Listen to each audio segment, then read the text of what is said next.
درسقرآن.com آپ کے لیے پیش کرتا ہے تفسیر قرآن مولانا اسلم شیخو پوری صاحب کی آواز میں۔ اور اللہ کہتا ہے یاد کرنے کے لیے آسان، پڑھنے کے لیے آسان اور سمجھنے کے لیے آسان۔ اس کے علاوہ اس مقبول ویب سائٹ پر آپ سنیے معروف عالم دین کے اصلاحی بیانات۔ تو اسلام کا نظریہ یہ ہے انا للہ و انا الیہ راجعون۔ حمد و نعت، بچوں کے لیے اصلاحی کہانیاں اور بہت کچھ۔ محمد کا روزہ قریب آ رہا ہے، بلندی میں اپنا نصیب آ رہا ہے۔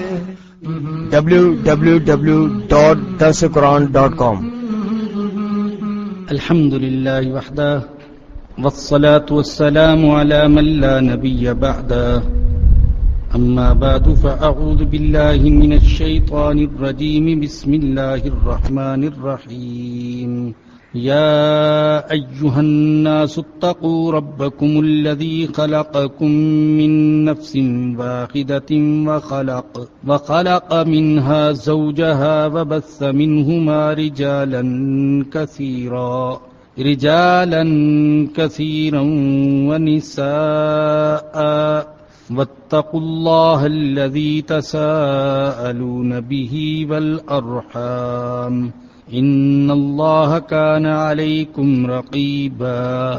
صدق اللہ العظیم۔ الحمدللہ، آج ہم قرآن کریم کی ایک اور طویل ترین اور اہم سورت یعنی سورۃ النساء کا آغاز کر رہے ہیں۔ قرآن کریم کی جو موجودہ ترتیب ہے اس کے اعتبار سے یہ چوتھی سورت ہے، اور اس میں 176 آیات ہیں اور 24 رکوع ہیں۔ یہ مدنی سورت ہے، یعنی مدینہ منورہ میں نازل ہوئی، ہجرت کے بعد نازل ہوئی۔ یہ سورت بھی بڑی فضیلت و عظمت والی ہے۔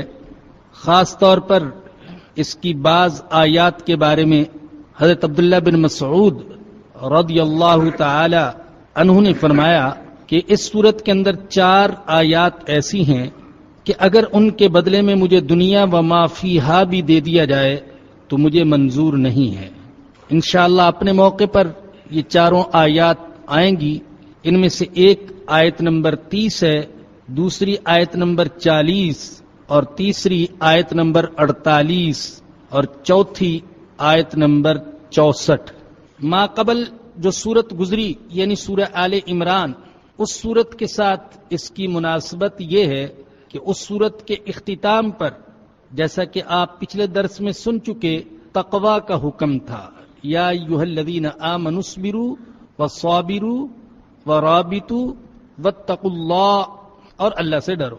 تو اس کا اختتام ہوا اللہ کے تقوی کے حکم پر، اور سورہ نساء کا آغاز ہو رہا ہے تقوی کے حکم سے، یا ایھا الناس اتقوا ربکم الذی خلقکم۔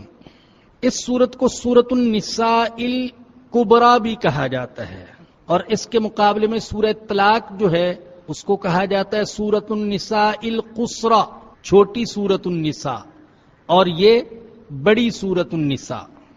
اس سورت کے اندر اللہ پاک نے وہ اصول بیان فرمائے ہیں جو خاندانی نظام، اسلامی معاشرہ اور اسلامی حکومت کے لیے بنیادی حیثیت رکھتے ہیں۔ پھر اس میں یتیموں کے حقوق ہیں، عورتوں کے حقوق ہیں، اور گھر کا نظام کیسے چلایا جائے اس کے بارے میں ہدایات ہیں۔ زوجین میں اگر میاں بیوی میں اختلاف ہو جائے تو پھر کیا کرنا چاہیے، اس کا حل بتایا گیا ہے۔ یہودیوں کی اور منافقین کی سخت ترین مذمت ہے، اور ایک مومن کو قتل کرنا کتنا بڑا گناہ ہے اس کا ذکر ہے، اور اگر غلطی سے قتل ہو جائے جسے قتل خطا کہتے ہیں تو پھر اس کی دیت کیا ہے اس کا بھی بیان ہے۔ ہمارے آقا حضرت محمد الرسول اللہ صلی اللہ علیہ وسلم کی عادت مبارکہ یہ تھی کہ جب نکاح کے موقع پر یا کسی اور معاملے میں خطبہ ارشاد فرماتے تو سب سے پہلے تو سورہ آل عمران کی آیت نمبر 102 پڑھتے، جو ہم پہلے پڑھ چکے، یا ایھا الذین آمنوا اتقوا اللہ حق تقاتی، اے ایمان والو اللہ سے ڈرو جیسا کہ اس سے ڈرنے کا حق ہے۔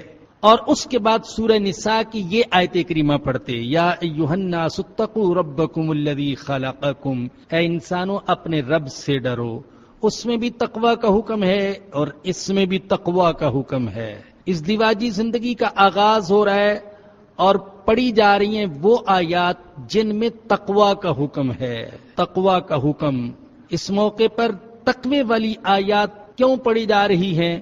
اس لیے کہ اگر میاں اور بیوی دونوں تقوی والی زندگی گزاریں گے تو ان کا گھر جنت کا نمونہ بن جائے گا اور بچوں کی صحیح تربیت ہو سکے گی اور سکون ملے گا، آپس میں اور خاندانوں میں محبت ہوگی۔ اور اگر تقوی سے ہٹ کر زندگی گزاریں گے تو پھر گھر میں بے سکونی ہوگی۔ فرمایا کہ یا ایھا الناس اتقوا ربکم، اے انسانوں تقوی اختیار کرو اپنے رب سے جس نے تم کو پیدا کیا۔ یا ایھا الناس، یہ خطاب نوع انسانی سے ہے، خواہ اس کی کوئی بھی نسل ہو، کوئی بھی رنگ ہو، کوئی بھی زبان ہو، کوئی بھی ملک ہو اور کوئی بھی قوم ہو۔ یا ایھا الناس، اے انسانوں۔ آپ جانتے ہیں کہ بعض جگہ قرآن کریم میں خطاب ہے یا ایھا الذین آمنوا کے ساتھ، اور بعض جگہ خطاب ہے یا ایھا الناس کے ساتھ۔ کم و بیش 82 یا 84 مقامات ایسے ہیں کہ جہاں پر اللہ پاک نے یا ایھا الذین آمنوا کے ساتھ خطاب کیا اور بقیہ مقامات پر یا ایھا الناس کے ساتھ خطاب کیا۔ تو یہ خطاب سارے انسانوں سے ہے، خواہ ان کی کوئی بھی نسل ہو، کوئی بھی رنگ ہو، کوئی بھی زبان ہو، کوئی بھی قوم ہو، کوئی بھی ملک ہو اور کوئی بھی وطن ہو۔ اے انسانوں اپنے رب کا تقوی اختیار کرو جس نے تم کو پیدا کیا من نفس واحدہ، ایک جان سے پیدا کیا۔ تم سب کے اب جد امجد وہ حضرت آدم علیہ السلام ہیں اور تم سب کی ماں حضرت حوا ہیں، تم ایک ماں باپ کی اولاد ہو۔ ان الفاظ سے وحدت نوع انسانی کا سبق دیا گیا ہے۔ نوع انسانی، سارے کے سارے انسان ایک ہیں، ایک باپ کی اولاد ہیں۔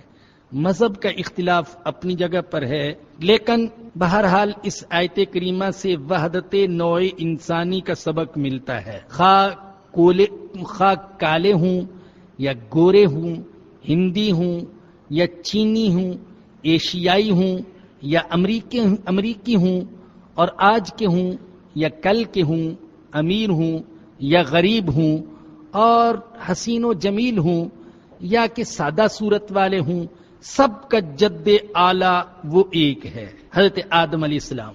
بعض لوگوں کے اندر یہ تصور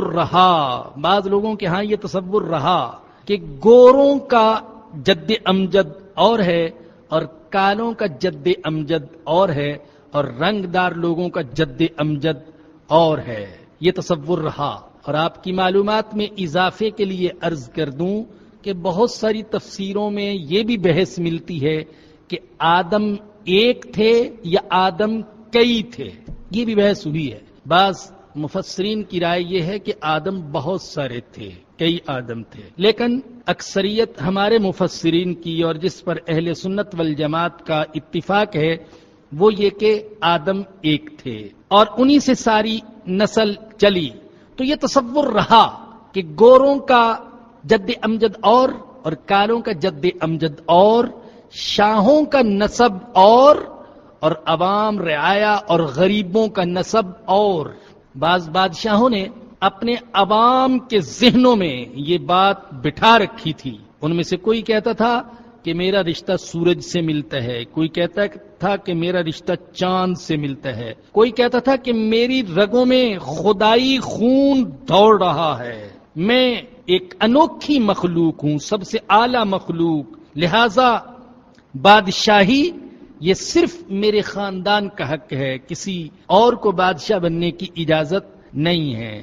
ہندوؤں میں تو عجیب تصور کہ ان کے ہاں تو یہ ہے کہ ویسے تو سارے کے سارے انسان یہ پیدا ہوئے، اپنے بارے میں ہی انہوں نے یہ تصور کیا کہ سارے ہندو پیدا ہوئے برہما جی سے پیدا ہوئے، لیکن چھتری جو پیدا ہوئے وہ برہمن جو پیدا ہوئے وہ برہما جی کے منہ سے پیدا ہوئے، اور چھتری جو پیدا ہوئے تو وہ برہما جی کے سینے سے پیدا ہوئے، اور ویش جو پیدا ہوئے تو وہ ان کے پیٹ سے پیدا ہوئے، اور شودر جو پیدا ہوئے تو وہ برہما جی کی ٹانگوں سے پیدا ہوئے۔ چنانچہ ان کے ہاں سب سے گھٹیا اور ادنا مخلوق حیوانوں کے درجے کی وہ شودر ہیں۔ آپ حضرات میں سے بہت سے جانتے ہوں گے کہ ان کے ہاں یہ ذات پات کا فرق اس قدر ہے کہ شودر کو برہمن کے ساتھ اور چھتری کے ساتھ چارپائی پر یا اونچی جگہ پر بیٹھنے کی اجازت نہیں ہوتی، ہاتھ ملانے کی اجازت نہیں ہے، باوجود کہ وہ بھی ہندو ہے یہ بھی ہندو ہے۔ آج تک یہ جسے روشنی کا دور کہا جاتا ہے، تعلیم کا دور کہا جاتا ہے، ترقی اور تہذیب کا دور کہا جاتا ہے، معلومات میں اضافے کا دور کہا جاتا ہے، اس دور کے اندر بھی ہمارے پڑوسی ملک میں یہ تصورات موجود ہیں۔ آج کے دور میں اب بھی یہ تصور موجود، اور حقیقت یہ ہے کہ یہ مغرب والے لاکھ تردید کرتے رہیں لیکن ان کے ہاں بھی آج بھی گورے اور کالے کے اندر فرق پایا جاتا ہے، اور وہ رنگدار نسلوں کو نفرت کی نظر سے دیکھتے ہیں۔ یہ تو آپ مجھ سے بہتر جانتے ہوں گے کہ وہ ہمیں بھی کالوں میں اور رنگدار نسلوں میں شمار کرتے ہیں، چنانچہ اپنے برابر کے ہمیں نہیں سمجھتے۔ لیکن قربان جاؤں میں قرآن پر، اور قربان جاؤں صاحب قرآن حضرت محمد الرسول اللہ صلی اللہ علیہ وسلم کے قدموں کی خاک پر کہ 1450 سال پہلے جسے یہ ظالم اور جسے یہ جاہل، یہ جہالت کا دور کہتے ہیں، اور ہماری نظر میں وہ روشنی کا دور تھا، روشنی کا دور، نور کا دور، ترقی کا دور، ہدایت کا دور، اور فرقوں، ذاتوں، قوموں کے بت گرائے جانے کا جو دور تھا، اس وقت اعلان کیا گیا کہ نہیں، ان اباکم واحد، ان ربکم واحد و اباکم واحد۔ میرے آقا نے اعلان کیا انسانو تمہارا رب بھی ایک ہے اور تمہارا اب بھی ایک ہے۔ کسی قریشی کو غیر قریشی پر، کسی گورے کو کالے پر، اور کسی عربی کو اجمی پر کوئی فضیلت نہیں ہے الا بالتقوی، الا بالتقوی، الا بالتقوی۔ آپ اندازہ کیجئے کون سے دور میں آپ اعلان فرما رہے ہیں؟ آج کا دور نہیں تھا۔ آج تو پھر بھی بحث ہوتی ہے، مشرق سے مغرب میں ایک خبر نکلتی ہے، مشرق کے آخری کونے سے تو مغرب کے آخری کونے تک 1 گھنٹے کے اندر، چند منٹوں کے اندر پہنچ جاتی ہے وہ خبر۔ ظلم اور زیادتی کا کوئی واقعہ پیش آتا ہے شمال کے اندر تو جنوب والوں کو 1 گھنٹے کے اندر، چند منٹ کے اندر پتہ چل جاتا ہے۔ وہ دور نہیں تھا، بظاہر ذرائع ابلاغ کے نہ ہونے کا دور تھا، اور بحث مباحثہ نہ ہونے کا دور تھا، اور کمیٹیاں وغیرہ قائم نہ ہونے کا دور تھا۔ اس وقت میرے آقا اعلان فرما رہے ہیں کہ کسی کو کسی پر کوئی فضیلت نہیں سوائے تقوی کی بنیاد کے، صرف تقوی کی بنیاد پر فضیلت ہے۔ اللہ اکبر۔ تو فرمایا کہ یا ایھا الناس اتقوا ربکم، اے انسانوں اپنے رب سے تقوی اختیار کرو جس نے تم کو پیدا کیا ایک جان سے، وخلق منها زوجها، اور اسی سے پیدا کیا اس کے جوڑے کو پیدا کیا۔ کیا مطلب؟ بعض حضرات مطلب یہ بیان کرتے ہیں کہ آدم علیہ السلام کی پسلی سے حضرت حوا کو پیدا کیا گیا، اور بعض نے یہ بھی مطلب بیان کیا ہے کہ حضرت حوا حضرت آدم کی جنس میں سے تھیں۔ اس کا یہ مطلب ہے وَخَلَقَ مِنْهَا زَوْجَهَا، مرد اور عورت کی طبیعت ایک، مزاج ایک، ضروریات ایک جیسی، تقاضے ایک جیسے۔ وَخَلَقَ مِنْهَا زَوْجَهَا وَبَثَّ مِنْهُمَا رِجَالًا كَثِيرًا وَنِسَاءً، اور ان دونوں سے بکثرت مرد بھی پھیلا دیے اور عورتیں بھی پھیلا دی۔ آپ تصور کیجئے لاکھوں سال پہلے کا، جب اس پوری زمین پر صرف 2 انسان آئے تھے، ایک مرد اور ایک عورت، حضرت آدم اور حضرت حوا۔ مجھے تو یہ خیال آ رہا ہے اگر خاندانی منصوبہ بندی والے ہوتے اس وقت، اللہ نہ کرے، تو یہ کہتے کہ ابھی سے ہی نسل بندی کا سلسلہ شروع کر دو، خاندانی کے منصوبہ بندی کے طریقوں پر عمل کرنا شروع کر دو۔ اگر ان 2 کی نسل بڑھنا شروع ہو گئی تو یہ دیکھو 2-4 تو کھیت ہیں، ان کے اندر کچھ غلہ پیدا ہوتا ہے، کچھ پھل ہیں، کچھ پھول ہیں، زیادہ ہو گئے تو کہاں سے کھائیں گے؟ آپ ذرا سوچئے، اگر آج کوئی خاندانی منصوبہ بندی کا ماہر اس وقت بیٹھا ہوتا اور وہ ڈراتا، کیا بنے گا جب اس زمین پر لاکھوں انسان پیدا ہو جائیں گے، کہاں سے کھائیں گے؟ صرف 2 افراد سے کاروان انسانی کا آغاز ہوا اور آج اربوں انسان ہیں، اور کل کے انسان کو وہ ضروریات اور وہ سہولتیں میسر نہ تھیں جو آج کے انسان کو سہولتیں میسر ہیں۔ www.dasquran.com تو فرمایا کہ ان سے بہت سارے مرد پھیلا دیے، بہت ساری عورتیں پھیلا دی، پوری زمین کو بھر دیا۔ واتقوا اللہ الذی تساءلون بہ، اور اس اللہ سے ڈرو جس کے واسطے سے تم ایک دوسرے سے سوال کرتے ہو، اللہ کا واسطہ دے کر سوال کرتے ہو۔ اللہ کے واسطے دے دو بھائی، یہ اللہ کا واسطہ دے کر، سب سے زیادہ تو اللہ کا واسطہ ہمارے بھکاریوں نے استعمال کیا، اللہ اور اس کے رسول کا واسطہ۔ انہوں نے اس کو اپنا ایک کاروباری سلوگن بنا لیا اور اپنا ایک کاروباری ڈائلاگ بنا لیا، اللہ کا واسطہ۔ میں سمجھتا ہوں کہیں سے سنا ہوگا کہ اللہ کے واسطے سے اگر سوال کیا جائے تو اس سوال کو پورا کرنا چاہیے۔ حضرت ابن عمر رضی اللہ عنہما سے روایت ہے، رسول اکرم صلی اللہ علیہ وسلم نے فرمایا، من سألکم باللہ فاعطوہ، جو تم سے اللہ کے واسطے پر سوال کرے اس کو دو۔ لیکن اس کا یہ مطلب نہیں ہے کہ کوئی ناجائز چیز کا سوال کرے اللہ کے نام پر ہم دیں، غیر مستحق اللہ کے نام پر سوال کرے تو ہم دیں، اور ہمارے دینے سے عادتیں بگڑتی ہوں اور بھیک مانگنے کے فن میں اور کاروبار میں اضافہ ہوتا ہو تو ہم دیں، یہ مطلب نہیں ہے۔ ہمارے بزرگوں میں سے ایک بزرگ کا واقعہ آتا ہے، کسی شرارت کی بنا پر انہوں نے ایک طالب علم کی پٹائی لگائی، تو اس نے کہا اللہ کے واسطے معاف کر دے، تو انہوں نے فرمایا کہ میں اللہ ہی کے لیے تو تجھے مار رہا ہوں۔ اس نے کہا اللہ کے واسطے معاف کر دیں، تو انہوں نے کہا اللہ ہی کے لیے تو مار رہا ہوں، اپنے نفس کے لیے نہیں مار رہا۔ بہت سے تو مارنے والے ایسے بھی ہوتے ہیں، اپنے نفس کے لیے، اپنے ذاتی انتقام کے لیے غصے میں آ کر مارتے ہیں، اور بعض ایسے بھی ہوتے ہیں جو اللہ کے لیے مارتے ہیں، اصلاح کے لیے مارتے ہیں۔ تو اگر وہ اللہ کے واسطے سوال کر رہے اور میرا دل مطمئن نہیں ہوتا اس کو دینے پر، میں جانتا ہوں کہ اس کو دینا صحیح نہیں ہے، تو میں جو منع کر رہا ہوں یہ بھی تو اللہ کے لیے منع کر رہا ہوں، اللہ کے نام پر منع کر رہا ہوں۔ تو اس لیے اس حدیث کی بنا پر ہمیں کوئی دھوکہ نہیں دے سکتا۔ تو فرمایا کہ اس اللہ سے ڈرو جس کے واسطے سے تم سوال کرتے ہو، والارحام، اور قرابتوں کے بارے میں ڈرو۔ ایک بات تو یہ دیکھیے کہ عربی زبان کے اعتبار سے، قاعدے کے اعتبار سے، الارحام کا عطف ہے اللہ پر، یعنی 2 چیزوں سے ڈرنے کا حکم دیا، اللہ سے ڈرو اور قرابتوں سے ڈرو۔ اس سے آپ اندازہ لگا سکتے ہیں کہ اللہ اور اس کے رسول کی نظر میں قرابتوں کی، رشتہ داروں کی اور صلہ رحمی کی کتنی اہمیت ہے، کتنی اہمیت ہے۔ اللہ کہہ رہے اللہ سے ڈرو اور رشتوں سے ڈرو، قرابتوں سے ڈرو، صلہ رحمی کو ختم کرنے سے ڈرو۔ ایک معنی یہ بھی کیا گیا ہے والارحامی، زیر کے ساتھ پڑھا گیا۔ اس صورت میں معنی یہ بنے گا اس اللہ سے ڈرو جس اللہ کے نام پر سوال کرتے ہو اور رشتہ داروں کے نام پر بھی سوال کرتے ہو۔ بعض اوقات رشتہ داری کا واسطہ دیا جاتا ہے، رشتہ داری کا واسطہ۔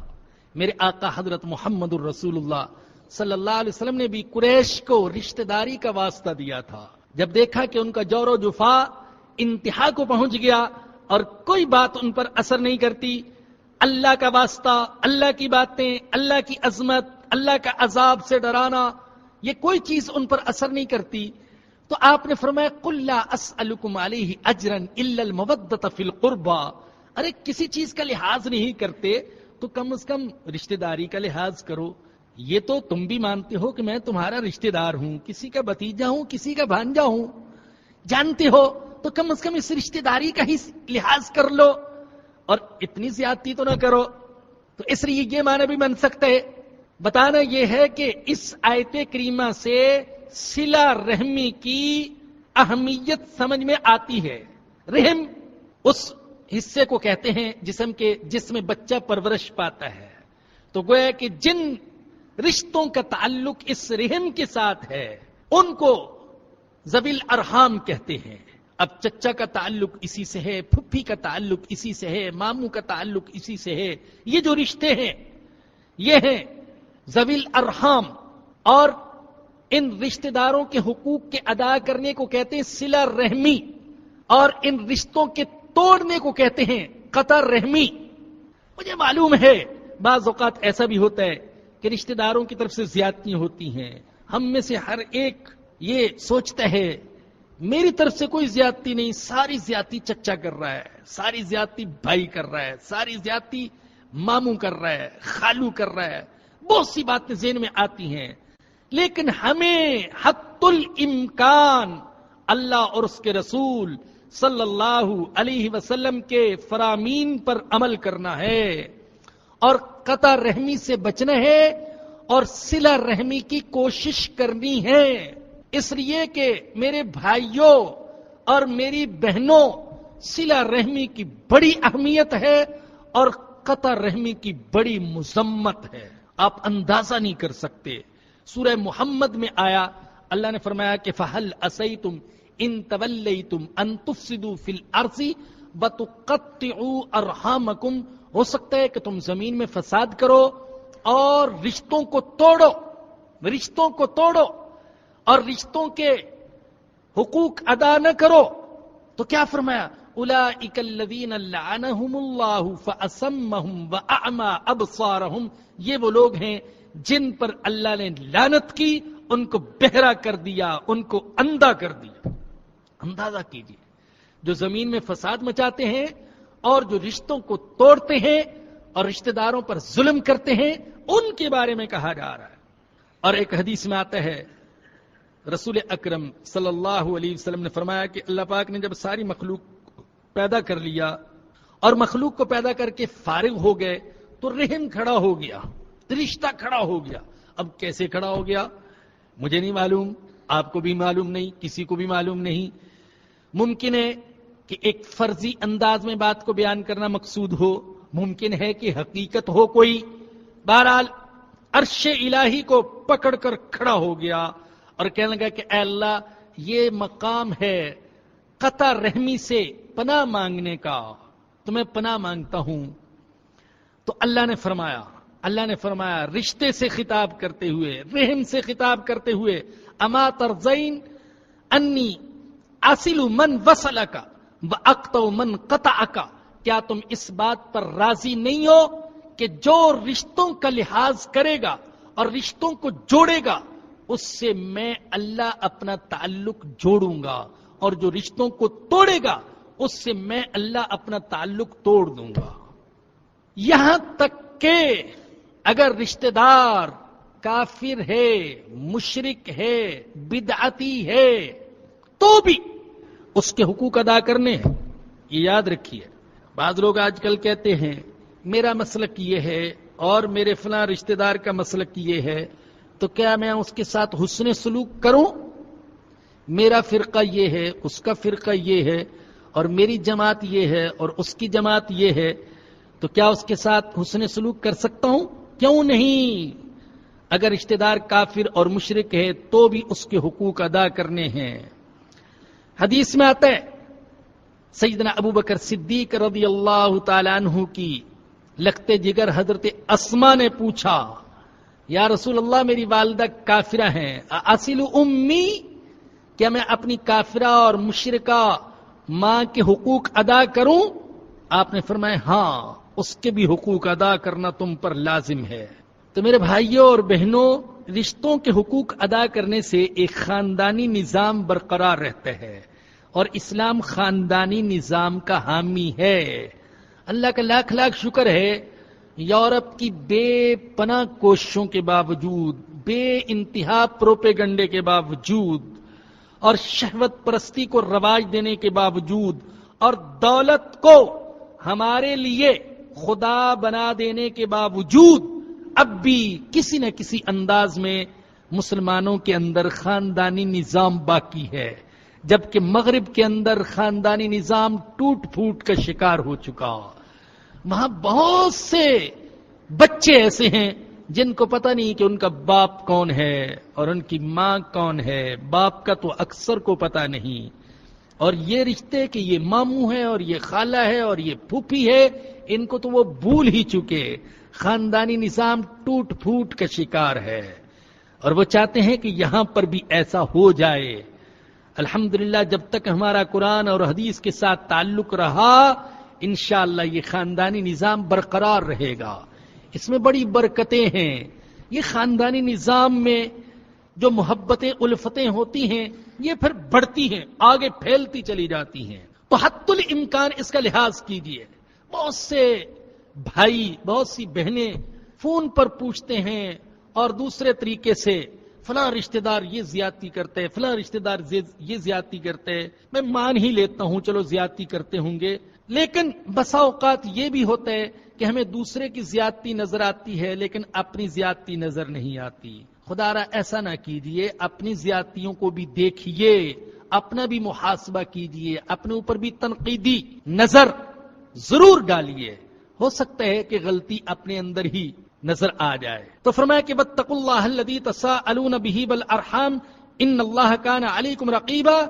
بے شک اللہ تم پر نگران ہے، اللہ نگران ہے. یہ جو آیت کا اختتام ہوتا ہے، اب تو موٹے موٹے الفاظ بھی یاد کرنا شروع کر دیں.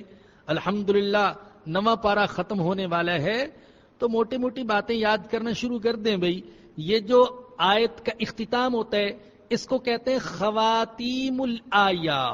خواتیم الآیہ، خاتمت الآیہ کہہ سکتے ہیں آپ آسانی کے لیے. آیت کا خاتمہ، آیت کا آخری حصہ. قرآن کریم کی ہر آیت کو اللہ پاک نے جن الفاظ پر ختم کیا ہے یہ خاتمہ بھی بڑا عجیب ہوتا ہے. اس خاتمے کا ما قبل کے مضمون کے ساتھ بڑا گہرا تعلق ہوتا ہے. اب دیکھیے حکم دیا جا رہا ہے اللہ سے ڈرو، اس نے ایک سے پیدا کیا، اور کہا جا رہا ہے دیکھو رشتہ داروں کے حقوق کو ادا کرتے رہنا، صلہ رحمی کرنا. اور آگے کیا کہا؟ ان اللہ کان علیکم رقیبا، اللہ تم پر نگرانی کر رہا ہے. اب بتائیے کیسا گہرا تعلق ہے. اب جسے اللہ کے نگران ہونے کا یقین نہ ہو اس کے دل میں تقوی کہاں پیدا ہو سکتا ہے؟ اور جس کے دل میں اللہ کے نگران ہونے کا یقین نہ ہو تو وہ رشتہ داروں کے حقوق عدل اور انصاف کے ساتھ کیسے ادا کرے گا؟ وہ تو ڈنڈی مارے گا. لیکن جسے یقین ہے اللہ دیکھ رہا ہے، اللہ سن رہا ہے، اللہ جانتا ہے، اللہ کو خبر ہے، وہ سمیع ہے، وہ علیم ہے، وہ خبیر ہے، وہ بصیر ہے، وہ رقیب ہے، وہ نگرانی کر رہا ہے، دیکھ رہا ہے. تو اس کے لیے رشتہ داروں کے حقوق ادا کرنا بڑا آسان ہو جائے گا. اللہ دیکھ رہا ہے، اگر زیادتی کروں گا تو اللہ دیکھ رہا ہے. یہ جو آپ مراقبہ سنتے رہتے ہیں یہ مراقبہ بھی اسی سے نکلا ہے. یہ مراقبہ کیا چیز ہے؟ لوگوں نے تو مراقبے کو ایسے بنا لیا جیسے جوگیوں کا کوئی طریقہ ہوتا ہے، ایسے بیٹھ جاؤ ایک ورزش سی کر رہے ہیں اور جو ہے کچھ سوچتے رہو. لیکن اسلام کا مراقبہ کیا ہے؟ اسلام کا مراقبہ یہ ہے کہ ہمارے دل کے اندر یہ تصور جم جائے کہ اللہ مجھے دیکھ رہا ہے، اللہ مجھے دیکھ رہا ہے، اللہ نگرانی کر رہا ہے. تو یہ تصور جو جم جائے گا تو یہ تصور ہمارے لیے نیکیوں کا کرنا آسان کر دے گا اور گناہوں کا کرنا بڑا مشکل کر دے گا. ان اللہ کان علیکم رقیبا. یوسف علیہ السلام کو برائی سے کس چیز نے بچایا تھا؟ اسی تصور نے. اللہ دیکھ رہا ہے، معاذ اللہ انہ ربی احسن مسواج. زلیخا تیرے بت تو نہیں دیکھ سکتے، میرا اللہ تو یہاں بھی دیکھ رہا ہے، وہ یہاں بھی نظر رکھے ہوئے نگرانی کر رہا ہے. ان اللہ کان علیکم رقیبا. یہ ہے میرے بھائیوں مراقبہ. وآتوا الیتامی اموالہم ولا تتبدلوا الخبیث بالطیب. اور یتیموں کو ان کے اموال دے دو اور پاکیزہ کو گندی چیز سے تبدیل نہ کرو. ولا تأکلوا اموالہم الی اموالکم. اور ان کے اموال کو اپنے اموال کے ساتھ ملا کر نہ کھا جاؤ. زمانہ جاہلیت میں یتیموں پر ظلم ہوتا تھا، ظلم کی مختلف صورتیں تھیں. 3 صورتیں یہ بھی تھیں جن کی طرف اس آیت کریمہ میں اشارہ ہے کہ ان کے بعض رشتہ دار تو یہ کرتے تھے کہ ان کی جائیداد پر، ان کی وراثت پر، ان کی پراپرٹی پر، ان کے مکان پر قبضہ جما لیتے تھے. تو اللہ نے فرمایا ایسا نہ کرو. دوسرا طریقہ یہ تھا کہ ان کے والد جو اچھا مال چھوڑ کر دنیا سے چلے جاتے اس کے بدلے میں گھٹیا مال یتیموں کو دے دیتے تھے. اور تیسری صورت یہ تھی کہ حفاظت کے بہانے اور سرپرستی کے بہانے اپنے مال کے ساتھ خلط ملط کر کے کھا پی جاتے تھے. تو اللہ نے فرمایا کہ یہ تینوں کام نہ کرو. وآتوا الیتامی اموالہم، یتیموں کو ان کے اموال دے دو، اور پاکیزہ کو گندی چیز سے تبدیل نہ کرو، اور ان کے اموال کو اپنے اموال کے ساتھ ملا کر نہ کھا جاؤ. انہ کان حوبا کبیرا، یہ بہت بڑا گناہ ہے، بہت بڑا گناہ. آگے آ رہا ہے اس صورت کے اندر اللہ پاک نے یتیموں کے حقوق خوب بیان کیے. فرمایا کہ جو لوگ یتیموں کے مال ناحق کھا جاتے ہیں وہ اپنے پیٹوں میں آگ بھرتے ہیں. یہ ایک حقیقت ہے. بعض تفسیروں میں نے یہ حوالے دیکھے، کئی غیر مسلموں نے اس بات کو تسلیم کیا کہ سب مذاہب سے زیادہ اسلام نے یتیموں کے حقوق کا علم بلند کیا ہے، یتیموں کے حقوق کی آواز اٹھائی ہے. کمزوروں کے حقوق کی آواز اٹھانے والا مذہب، دنیا میں سب سے نمایاں مذہب وہ اسلام ہے. قرآن میں بھی، نبی کریم صلی اللہ علیہ وسلم کی احادیث میں بھی، آپ کے طرز عمل میں بھی. اور ہمارے آقا تو خود بھی یتیم تھے، تو یتیموں کے درد کو خوب جانتے تھے. تو آپ نے یتیموں کے حقوق کی نگہداشت بھی فرمائی اور ان کو بیان بھی فرمایا. تو فرمایا کہ یہ بہت بڑا ظلم ہے. اب یتیم کا مال کس عمر میں اس کے حوالے کیا جائے، یہ تفصیلی بحث انشاءاللہ اگلے درس میں آئے گی. آگے فرمایا کہ وَإِنْ خِفْتُمْ أَلَّا تُقْسِطُوا فِي الْيَتَامَى، بڑی اہم بحث آنے والی ہے اس آیت کریمہ میں. میں چاہتا ہوں کہ آج کے درس میں یہ مکمل ہو جائے. وَإِنْ خِفْتُمْ أَلَّا تُقْسِطُوا فِي الْيَتَامَى، اور اگر تمہیں اندیشہ ہو کہ تم یتیموں کے بارے میں انصاف نہیں کر سکو گے، فَانْكِحُوا مَا طَابَ لَكُم مِّنَ النِّسَاءِ، تو پھر تم نکاح کر لو ان عورتوں سے جو تمہیں پسند ہوں. مثنا، 2 وثلاثا، 3 ورباع، اور 4. اب اس آیت کریمہ میں 2 چیزیں بیان کی. اگر تمہیں اندیشہ ہے کہ تم یتیموں کے بارے میں انصاف نہیں کر سکو گے تو نکاح کر لو جن عورتوں سے تم نکاح کرنا چاہتے ہو، جو تمہیں پسند ہیں، 2 ہوں یا 3 ہوں یا 4. اب ان دونوں باتوں میں آپس میں ربط کیا ہے، مناسبت کیا ہے کہ اگر یتیموں میں انصاف نہیں کر سکتے تو نکاح کر لو. یہ مناسبت سمجھنے کے لیے ہمیں حدیث کو دیکھنا ہوگا. اور یہی وجہ ہے کہ ہم کہتے ہیں کہ قرآن کی بہترین تفسیر اگرچہ خود قرآن ہے، لیکن دوسرے مرتبے پر قرآن کی تفسیر وہ سنت اور حدیث ہے. چنانچہ ہم جب حدیث کو دیکھتے ہیں تو حضرت عروہ بن زبیر رضی اللہ تعالیٰ عنہ کی، عروہ بن زبیر کی ہمیں روایت ملتی ہے.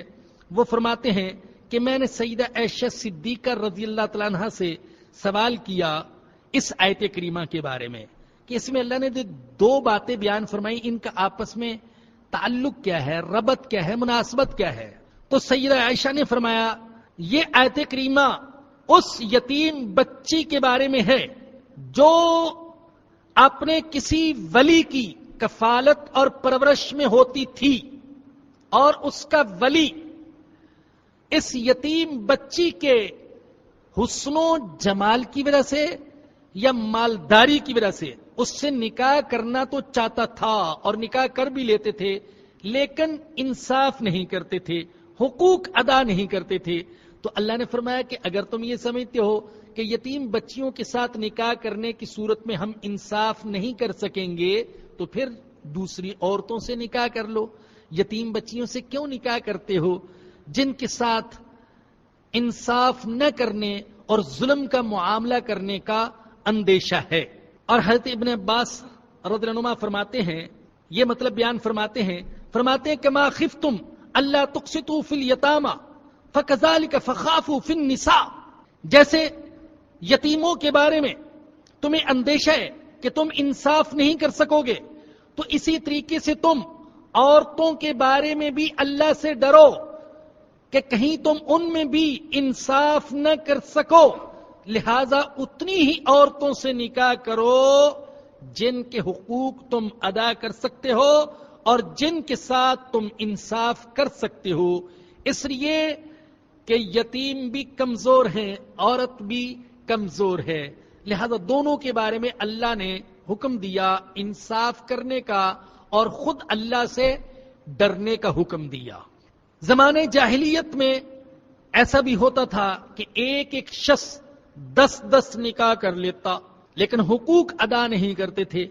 اسلام نے ایک تو یہ کیا کہ ایک حد مقرر کر دی، 4 کی حد، 4 سے زیادہ نکاح کرنے کی اجازت نہیں، اور دوسرے شرط لگا دی عدل کرنے کی کہ 4 کے ساتھ 1 سے زیادہ نکاح کرنے کی تمہیں اسی وقت اجازت ہے جب کہ تم دونوں، تینوں، چاروں بیویوں میں انصاف کر سکو، اور اگر انصاف نہیں کر سکتے تو پھر ایک ہی نکاح پر اکتفا کرو۔ بلکہ آپ جانتے ہیں کہ اگر کوئی شخص ایک بھی بیوی کے حقوق ادا نہ کر سکتا ہو تو اس کے لیے ایک بھی نکاح کرنا یہ جائز نہیں ہے۔ نکاح کرنے کی اجازت اسی کے لیے ہے جو حقوق ادا کر سکتا ہے، معاشی حقوق، ازدواجی حقوق ادا کر سکتا ہے تو اسے ہی اجازت ہے۔ اسی طریقے سے تعدد کی اجازت یہ اس وقت ہے جب کہ کوئی انصاف کر سکتا ہو۔ اب انصاف کیسے؟ ایک تو ہے ظاہری انصاف، مادی انصاف، یہ ہے صرف 2 چیزوں کے اعتبار سے، بلکہ 3 آپ کر لیں اس میں۔ ایک تو یہ کہ اگر 2 بیویاں ہیں تو ان میں انصاف کا ایک تقاضا تو یہ ہے کہ دونوں کو برابر برابر مکان دے، دونوں کے لیے رہائش کا انتظام کرے۔ دوسری شرط یہ کہ دونوں کے لیے ایک جیسے اخراجات وہ مہیا کرے، اور تیسری شرط یہ کہ شب بسری کے اعتبار سے، رات گزارنے کے اعتبار سے بھی عدل اور مساوات ہو، ایک رات ادھر اور ایک رات اس گھر میں۔ اس انصاف کے ساتھ اگر کچھ چل سکتا ہے تو تعدد کی اجازت ہے۔ تو اسلام نے جو انصاف کرنے کا حکم دیا تو یہ مادی اعتبار سے انصاف اور مساوات۔ ایک ہوتی ہے محبت کے اعتبار سے مساوات، دل کے اعتبار سے مساوات۔ یہ مساوات ایسی ہے کہ انسان کے اختیار میں نہیں ہے، قلبی محبت یہ انسان کے اختیار میں نہیں، یہ بے اختیار چیز ہے۔ اولاد میں بھی ایسی مساوات نہیں رکھی جا سکتی۔ ظاہری طور پر تو اولاد میں بھی مساوات کا لحاظ کرنا ضروری ہے، ظلم جائز نہیں، لیکن قلبی محبت کے اعتبار سے اولاد کے درمیان بھی مساوات یہ ضروری نہیں۔ تو اسی طریقے سے بیویوں کے درمیان بھی یہ ضروری نہیں کہ جتنی محبت اس سے ہے اتنی ہی محبت اس سے ہو۔ اس لیے کہ اللہ فرماتے ہیں لا یکلف اللہ نفسا الا وسعها، اللہ کسی انسان کو اسی کام کا حکم دیتا ہے جو اس کی طاقت میں ہو، اور دل کی محبت کے اعتبار سے مساوات کرنا، عدل کرنا یہ انسان کے اختیار میں نہیں ہے، لہذا اللہ نے انسان کو اس کا مکلف نہیں بنایا۔ میرے اور آپ کے آقا حضرت محمد الرسول اللہ صلی اللہ علیہ وسلم، اللہ نے آپ کو اجازت دی تھی کہ آپ جسے چاہیں سفر میں لے جائیں، جسے چاہیں نہ لے جائیں، جس کے ساتھ چاہیں رات گزاریں، جس کے ساتھ چاہیں نہ گزاریں۔ ترجی منہن متوی الیک من تشاء، یہ قرآن میں ہے، لیکن اس کے باوجود ہمارے آقا بیویوں کے درمیان عدل اور مساوات کا معاملہ کیا کرتے تھے، اس حد تک کہ کسی کی دل شکنی نہ ہو۔ آپ سفر میں تشریف لے جاتے تو قرہ اندازی فرماتے تھے، قرہ اندازی، جس کا نام نکل آتا اسے سفر میں ساتھ رہنے کی سعادت نصیب فرماتے، تاکہ کوئی یہ نہ کہے کہ اسے لے گئے اور مجھے نہیں لے گئے۔ تو بے پناہ عدل اور مساوات کا لحاظ رکھنے کے باوجود دل کے اندر کسی ایک کی محبت زیادہ تھی زیادہ ہوتی تھی تو آپ نے اللہ سے خطاب کرتے ہوئے فرمایا، اللہ سے دعا کرتے ہوئے فرمایا، اللہم ھذا قسمی فیما املک فلا تؤاخذنی فیما لا املک، اے اللہ جو میرے اختیار میں ہے اس میں تو میں عدل اور مساوات کا لحاظ کرتا ہوں، تقسیم کرتا ہوں، اور جو میرے اختیار میں نہیں ہے اس پر مجھ سے مؤاخذہ نہ فرمانا۔ اور آقا نے فرمایا کہ اگر کوئی شخص ایک سے زیادہ شادیاں کرے اور پھر ایک بیوی کی طرف پوری طرح مائل ہو جائے اور دوسری کو بالکل یکا و تنہا چھوڑ دے تو فرمایا کہ قیامت کے دن وہ اس حال میں اٹھے گا کہ اس کے جسم کا ایک پہلو شل اور مفلوج ہوگا، دور سے پہچانا جائے گا یہ وہ ہے جس نے دو بیویوں کے درمیان عدل و انصاف کو ملحوظ نہیں رکھا تھا اور ظلم اور زیادتی کا ارتکاب کیا تھا۔ اب آئیے اس مسئلے کی طرف جسے بڑا نازک مسئلہ بنا دیا گیا، یعنی تعدد ازواج کا مسئلہ، ایک سے زیادہ شادیاں کرنے کا مسئلہ۔ بعض لوگ تعدد ازواج کو اسلام کے ماتھے پر ایک بدنما داغ سمجھتے ہیں۔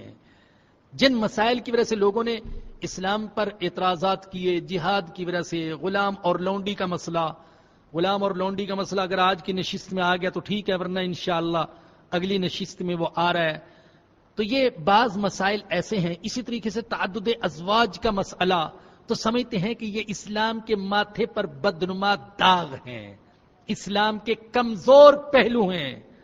الحمدللہ ہم ان لوگوں میں سے نہیں جو کہ غیروں کے اعتراضات سن کر ایسی تعویلیں کرنے لگے کہ ہم کہ ہمارے دین کے اندر تو ہے ہی نہیں ہے، غلام اور لونڈی تو ہے ہی نہیں ہے، تعدد ازواج تو ہے ہی نہیں ہے، ہم ایسی گول مول تعویلیں کریں، ہم نفی کر دیں، ہے ہی نہیں ہے یہ تو ایک زمانے میں تھا اب ختم ہو گیا۔ تو ہم ان لوگوں میں سے نہیں، ہم کہتے ہیں تعدد ازواج کی اسلام نے اجازت دی ہے، غلام اور لونڈی کا نظام تھا، آج بھی اگر ضرورت پڑے تو اسے اپنایا جا سکتا ہے، اس میں حکمتیں ہیں، اور الحمدللہ اسلام اس میں عدل کا علمبردار ہے، ظلم کا علمبردار نہیں ہے۔ انشاءاللہ اگلے درس میں اس پر بحث ہوگی۔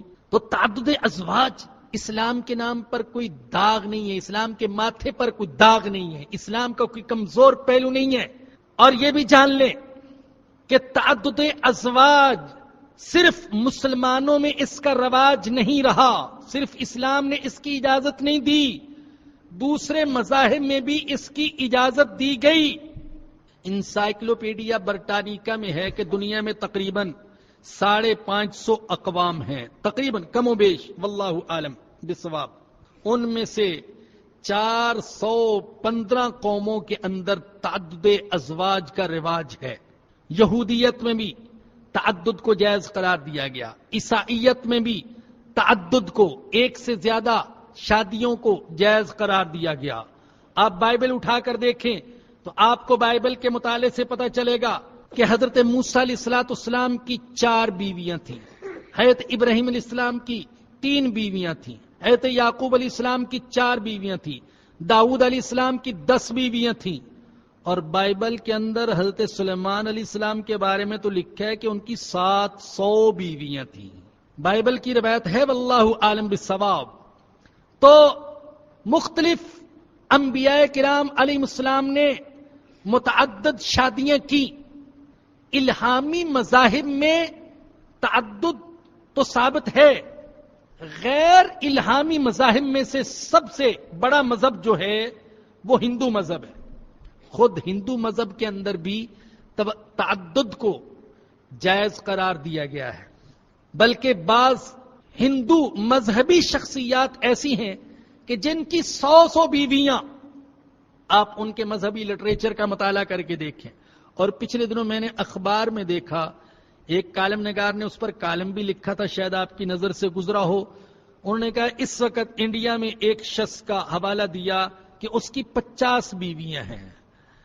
اگر مسلمانوں میں سے کسی کے بارے میں ایسی کوئی خبر معلوم ہو جاتی یا شائع ہو جاتی تو شاید امریکہ اور برطانیہ ہر جگہ پر ایک ہلچل سی مچ جاتی، اور ایک کی وجہ سے سارے مسلمانوں کو ظالم قرار دیا جاتا.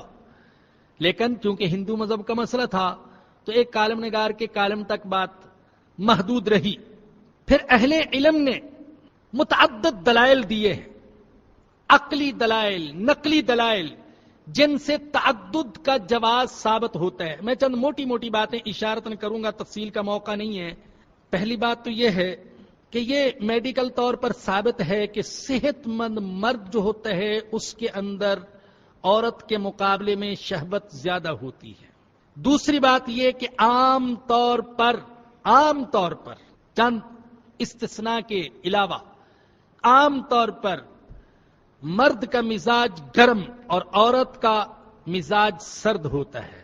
تیسری بات یہ ہے کہ یہ عجیب معاملہ ہے کہ عورت کے اندر بیماریوں کے مقابلے میں قوت مدافعت زیادہ پائی جاتی ہے، اس لیے عورتوں کی عمر مردوں کے مقابلے میں زیادہ ہوتی ہے. مردوں کے اندر قوت مدافعت کم، چنانچہ ان کی اوسط عمر وہ کم. چوتھی بات یہ ہے کہ جنگوں میں بھی اور حوادث میں عام طور پر مرد ہی کام آتے ہیں. تو جب مرد ہلاک ہوتے ہیں جنگوں میں تو لازماً اس کے نتیجے میں عورتوں کی تعداد بڑھ جاتی ہے. اور پانچویں بات یہ بڑی ایمانی اور علمی بات ہے، ایمان تازہ کرنے والی. اللہ نے قرآن کریم میں فرمایا، سورہ قمر میں فرمایا، اِنَّا كُلَّ شَيْءٍ خَلَقْنَاهُ بِقَدَرٍ، ہم نے ہر چیز کو ایک اندازے سے پیدا کیا ہے. ہر چیز کو ہم نے ایک اندازے سے پیدا کیا. پانی کو اندازے سے، اور غلے کو اندازے سے، پھلوں کو اندازے سے، اور ہواؤں کو اندازے سے. جتنی ضرورت تھی ہم نے اتنا ہی چیزوں کو پیدا کیا ہے. www.darsequran.com. جب ہم اس آیت کو سامنے رکھ کر اعداد و شمار کے ماہرین کی رپورٹ کا مطالعہ کرتے ہیں تو اس سے پتہ چلتا ہے کہ اس وقت برطانیہ کے اندر عورتوں کی تعداد مردوں کے مقابلے میں 40 لاکھ زیادہ ہے. جرمن میں 50 لاکھ، روس میں 70 لاکھ، امریکہ میں 78 لاکھ، اور پاکستان کے اندر عورتوں کی تعداد مردوں سے 1 کروڑ زیادہ ہے. مردوں کی تعداد عورتوں سے کم اور عورتوں کی تعداد مردوں کے مقابلے میں 1 کروڑ زیادہ. اور اللہ کیا کہہ رہے ہیں؟ اِنَّا كُلَّ شَيْءٍ خَلَقْنَاهُ بِقَدَرٍ، ہم نے ہر چیز کو اندازے سے پیدا کیا، حساب سے پیدا کیا ہے. اگر ہم یہ کہیں کہ تعدد کی اجازت نہیں ہے، ایک سے زیادہ نکاح کی اجازت نہیں ہے، تو اس کا مطلب یہ ہوا کہ اللہ پاک نے عورتوں کو اندازے سے پیدا نہیں کیا، اندازے سے زیادہ پیدا کر دیا، ضرورت سے زیادہ پیدا کر دیا. اللہ نے معاذ اللہ اس چیز کا لحاظ نہیں کیا کہ ایک مرد کے مقابلے میں 1 عورت ہونی چاہیے، یہاں تو عورتوں کی تعداد زیادہ ہو گئی. تو یہ آیت اسی وقت صادق ہوگی، سچی ثابت ہوگی جب ہم کہیں کہ اسلام نے تعدد کی اجازت دی ہے اور اسی لیے اللہ نے عورتوں کو مردوں سے زیادہ پیدا کیا ہے. تو اگر ایک مرد 2 کر لے یا 3 کر لے یا 4 کر لے تو یہ 1 کروڑ جو کہ تعدد پر عمل نہ کرنے کی صورت میں ساری زندگی بے نکاحی رہ سکتی ہیں، ان کا بھی کہیں نہ کہیں نکاح ہو سکتا ہے اگر تعدد پر عمل کیا جائے. میرے بھائیوں اور میری بہنوں، خاص طور پر اپنی بہنوں سے کہوں گا، مسئلہ بڑا کڑوا ہے، جانتا ہوں سوکن کو برداشت کرنے کا ہمارے ہاں رواج نہیں ہے، اور بعض تو دوسری بیوی کا نام سنتے ہی لڑنے مرنے پر تیار ہو جائیں گی کہ پہلے تو مجھے نکال پھر کسی اور کو گھر کے اندر لانا. میں یہ نہیں کہتا کہ تعدد پر عمل کرنا فرض ہے، اگر فرض ہوتا تو میں ہی عمل کرتا. میں نے کئی جگہ یہ بیان کیا، یہ موضوع بیان کیا، تو بعض لوگوں نے مجھے ہی کہا پھر آپ کیوں نہیں کرتے. میں نے کہا نہیں، میں اپنے لیے اس کی ضرورت محسوس نہیں کرتا، اور یہ ہے کہ میں سمجھتا ہوں کہ اس کے بغیر میرے گھر میں زیادہ سکون ہے اور میں اس چیز کو زیادہ ترجیح دیتا ہوں.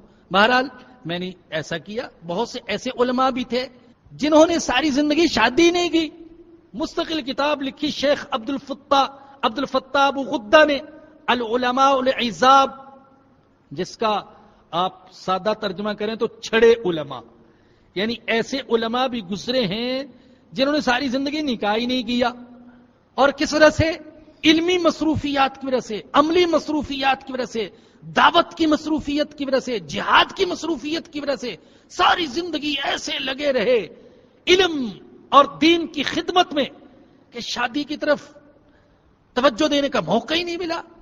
ایک عالم کے بارے میں تو نام اس وقت ذہن میں نہیں آ رہا، ان کے بارے میں آتا ہے گھر میں ہر وقت کتابوں میں لگے رہتے، ہر وقت کتابوں میں لگے رہتے۔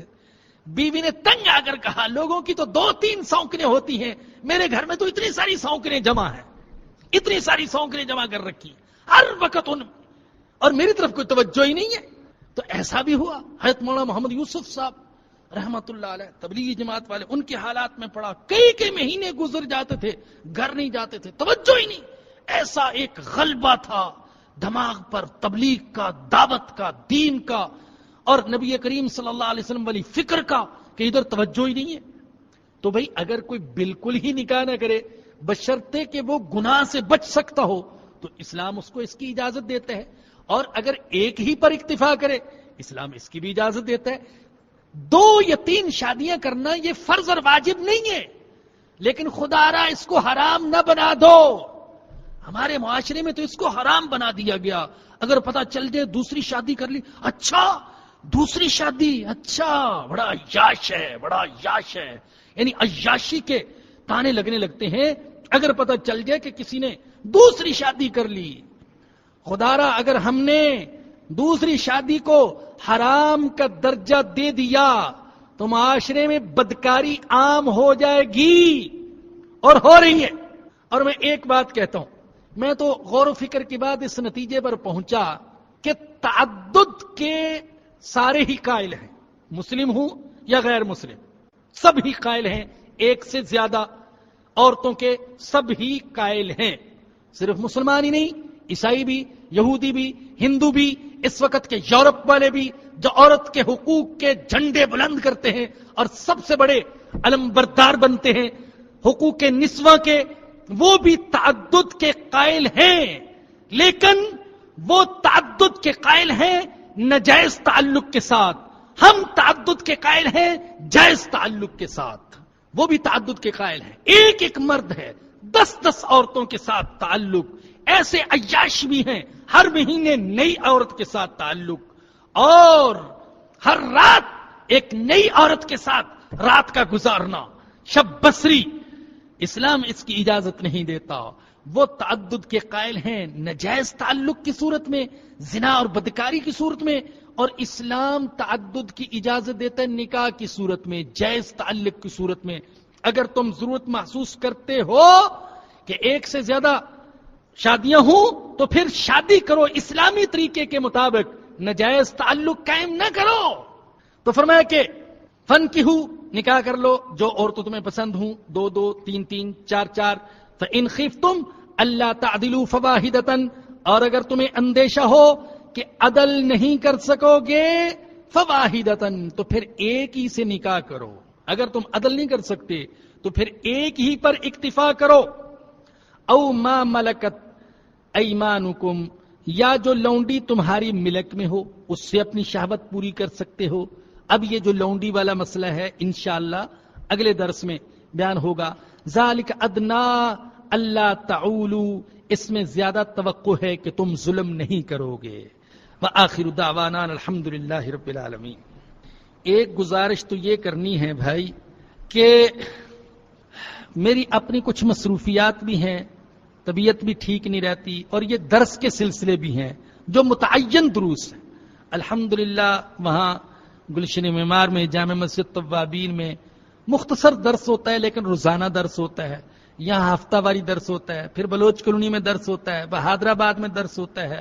اس کے علاوہ بھی ساتھی بہت زیادہ اصرار کرتے رہتے ہیں بعض تقریبات میں، بعض جلسوں میں شرکت کے لیے۔ اللہ جانتا ہے کہ بہت بڑا بوجھ ہو جاتا ہے، اور بعض تقریبات تو ایسی ہوتی ہیں کہ وہاں جانے کے بعد بہت زیادہ دکھ اور تکلیف ہوتی ہے۔ رات بھی 2 جگہ جانا ہوا، 2 جگہ، یہاں ناظم آباد میں ایک تقریب تھی اور ایک ڈیفنس کے اندر، اور خدا معاف فرمائے ایک تو وقت کی پابندی کرنے والا کوئی نہیں ہے۔ میرے خیال میں ساری امت کا اتفاق ہو گیا ہے اس بات پر، امت مسلمہ کا، کہ وقت کی پابندی جائز نہیں ہے۔ یہ امت کا اتفاق ہو گیا ہے کہ وقت کی پابندی جائز نہیں ہے۔ چنانچہ دعوت نامے میں اگر لکھا ہو کہ 9 بجے بارات آئے گی تو لوگ خود بخود ہی سمجھ لیتے ہیں کہ 12 بجے آئے گی، 3 گھنٹے آگے کر لیتے ہیں۔ ان کو معلوم ہوتا ہے کہ 9 بجے ایسے ہی لکھ دیا، خام خواہ فضول ہے۔ جو 9 بجے پہنچ گیا سارے اس کو کہیں گے بے وقوف ہے، فارغ بیٹھا ہوا ہے، لالچی ہے، کھانے کا بڑا اس کو ہے، اس لیے پہلے بھاگتا ہوا آ گیا، سارے اس کی طرف انگلیاں اٹھائیں گے۔ تو وقت کی پابندی نہ کرنے پر ہماری امت کا اتفاق ہو چکا ہے، اور وقت ضائع کرنے پر اتفاق ہو چکا ہے۔ تو اس لیے رات بھی 1-2 بجے گھر پہنچا ہوں اور پھر نیند بھی نہیں آئی، اور دن میں بھی آج کرنگی میں جانا ضروری تھا، وہاں چلا گیا دارالعلوم کے قریب ایک جگہ، تو بڑی مشکل سے اللہ پاک نے اس درس کی توفیق دی، تو اس درس میں بھی پھر حرج واقع ہو جاتا ہے۔ تو اس لیے میں نے اب فیصلہ کیا ہے بھئی کسی بھی تقریب میں اور کسی بھی جلسے میں اور کسی بھی ختم میں، ختم بخاری اور ختم قرآن، بلکہ اب تو یہ کہ ختم نورانی قاعدہ شریف، تو ان میں اب نہیں جانا ہے، تو اس لیے آپ حضرات اس کے لیے اصرار نہ فرمائیے گا، اللہ آپ حضرات کو دنیا آخرت میں جزا دے۔ دوسرا اعلان یہ کہ ذکر و فکر کے عنوان کی کیسٹ بہت اہم بیان ہوا تھا پچھلی دفعہ، ذکر و فکر کا، یتفکرون فی خلق السماوات والارض والا، تو وہ کیسٹ اسٹال پر دستیاب ہے۔ اس کے علاوہ سٹیکر بھی زیادہ سے زیادہ حاصل کریں۔ بڑی خوشی ہوتی ہے جب باہر سے آنے والی ساتھی بھی بتاتے ہیں کہ ہم کراچی میں آتے ہیں تو بہت سی گاڑیوں کے پیچھے ہمیں درسقرآن.com کا سٹیکر دکھائی دیتا ہے۔ الحمدللہ یہ آپ حضرات کی محنت کا، تعاون کا، کاوش کا ثمرہ ہے کہ اللہ پاک نے اس کو پوری دنیا میں مقبول بنا دیا۔ اس میں مزید اپنا حصہ ڈالیے بھائی۔ اور بھائی یہ فرماتے ہیں سید احمد علی بیمار ہیں، اے اللہ تو ان کو صحت کاملہ عاجلہ نصیب فرما، پریشانی دور فرما۔ فرماتے ہیں کہ میں بیان میں تو آتا ہوں، اہلیہ کو بھی لانا چاہتا ہوں، 2 بچے ہیں، ایک دودھ پینے والی بچی ہے، بشرطے کہ شور کرنے والی بچی نہ ہو تو پھر آپ لے آئیے کریے۔ اب مجھے نہیں معلوم کہ وہ کیسی بچی ہے، بعض بچیاں ہوتی ہیں وہ تباہی بہت شور کرتی ہیں، تو ایسا نہ ہو۔ میری بیوی کے گردے میں ایکس رے میں 4 پتھریں آئی ہیں، ہم دل سے دعا کرتے ہیں کہ اللہ پاک ان کو صحت کاملہ عاجلہ نصیب فرمائے۔ کیا خواتین انگریزی زبان سیکھنے سینٹر جا سکتی ہیں جبکہ مخلوط اور مرد حضرات کی نگرانی میں تعلیم دی جاتی ہو؟ بے انگریزی زبان تو الگ رہی، عربی زبان بھی سیکھنے کے لیے نہیں جا سکتی ایسی جگہ پر۔ الحمدللہ رب العالمین والصلاة والسلام علی سید الانبیاء والمرسلین۔ ربنا ظلمنا انفسنا وان لم تغفر لنا وترحمنا لنكونن من الخاسرین۔ یا رب العالمین، یا ارحم الراحمین، اپنے فضل و کرم سے ہمارے صغیرہ کبیرہ خفیہ اعلانیہ سارے گناہوں کو معاف فرما دے۔ اے اللہ ہماری ساری پریشانیوں کو دور فرما دے، اے اللہ ساری مشکلات کو آسان فرما دے، ساری جائز ضروریات غیب کے خزانوں سے پوری فرما دے، ہمارے رکے ہوئے کام اے اللہ جاری فرما دے۔ اے اللہ جو ہمارے کاروبار کے راستے میں، جائز کاروبار کے راستے میں رکاوٹیں ہیں وہ دور فرما دے۔ اے اللہ حاضرین اور حاضرات میں سے جن کو جو پریشانی ہے اے اللہ دور فرما دے۔ یا اللہ جن کی دکانداری، تجارت، کاروبار میں بعض رکاوٹیں آ رہی ہیں اے اللہ تو ان رکاوٹوں کو دور فرما دے۔ اے اللہ حلال روزی کا حاصل کرنا ہمارے لیے آسان فرما دے، اور حرام سے نفرت ہمارے دلوں میں بٹھا دے، اور اے اللہ حرام سے ہمیں بچا لے، اپنے فضل و کرم سے بچا لے۔ یا اللہ اگر ہم حرام کی طرف لپکیں بھی یا اللہ تو بھی ہمیں حرام سے بچا لینا۔ اے اللہ حرام کو ہم سے دور فرما دے۔ اے اللہ تو حلال روزی ہمیں وافر مقدار میں عطا فرما دے۔ یا رب العالمین، یا ارحم الراحمین، ہمیں نیک بنا دے، ہماری اولادوں کو نیک بنا دے، ہمارے متعلقین کو بنا دے۔ یا اللہ اس درس کا انتظام کرنے والے اور اس درس کی دعوت دینے والے، اس درس کے ساتھ محبت کرنے والے جتنے بھی ہیں، جہاں بھی ہیں، اے اللہ ان سب کے علم میں، عمل میں، کاروبار میں، گھر میں، اولاد میں برکت عطا فرما، اپنے فضل و کرم سے برکت عطا فرما۔ یا اللہ، یا رب العالمین، ایمان والی زندگی عطا فرما، ایمان پر خاتمہ نصیب فرمانا اور قیامت کے دن نبی کریم صلی اللہ علیہ وسلم کی شفاعت نصیب فرمانا. یا اللہ سب کے حقوق ادا کرنے کی توفیق عطا فرما دے. تیرے حقوق، تیرے بندوں کے حقوق، والدین کے حقوق، اساتذہ کے حقوق، علماء کے حقوق، اولاد کے حقوق، پڑوسیوں کے حقوق، سارے رشتہ داروں کے حقوق، اے اللہ سب کے حقوق ادا کرنے کی توفیق عطا فرما دے. اے اللہ جو ہم سے توڑتے ہیں ان سے جوڑنے کی توفیق عطا فرما دے. اے اللہ ہمیں حوصلہ عطا فرما، صبر عطا فرما. یا رب العالمین قرآن کو ہمارے دل کی بہار بنا دے، آنکھوں کا نور بنا دے، غموں اور پریشانیوں کا علاج بنا دے. یا اللہ دنیا اور آخرت کا ساتھی بنا دے، قبر اور حشر کا ساتھی بنا دینا. اے اللہ قرآن کو ہمارا امام بنا دے. اے اللہ عالم اسلام کا امام بنا دے. اے اللہ قرآن کے احکام کو عملی طور پر نافذ دیکھنے کی ہمیں سعادت نصیب فرما دے.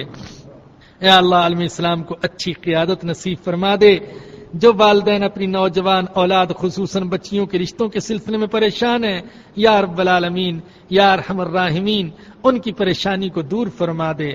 یا اللہ ہر وہ خیر عطا فرما جو ہمارے آقا نے آپ سے مانگی، اور ہر اس شر سے ہماری حفاظت فرمائیے جس شر سے ہمارے آقا نے آپ سے پناہ مانگی. ربنا آتنا فی الدنیا حسنۃ وفی الآخرۃ حسنۃ وقنا عذاب النار. ربنا تقبل منا انك انت السميع العليم وتب علينا انك انت التواب الرحيم. صلی اللہ تعالی علی رسوله وخير خلقه سيدنا ومولانا محمد وآلہ وصحبہ واہل بیتہ اجمعین آمین برحمتک یا ارحم الراحمین. درسقرآن.com آپ کے لیے پیش کرتا ہے تفسیر قرآن مولانا اسلم شیخو پوری صاحب کی آواز میں. اور اللہ کہتا ہے یاد کرنے کے لیے آسان، پڑھنے کے لیے آسان اور سمجھنے کے لیے آسان. اس کے علاوہ اس مقبول ویب سائٹ پر آپ سنیے معروف عالم دین کے اصلاحی بیانات. تو اسلام کا نظریہ یہ ہے انا للہ و انا الیہ راجعون. حمد و نعت، بچوں کے لیے اصلاحی کہانیاں اور بہت کچھ. محمد کا روزہ قریب آ رہا ہے، بلندی پہ اپنا نصیب آ رہا ہے. www.darsequran.com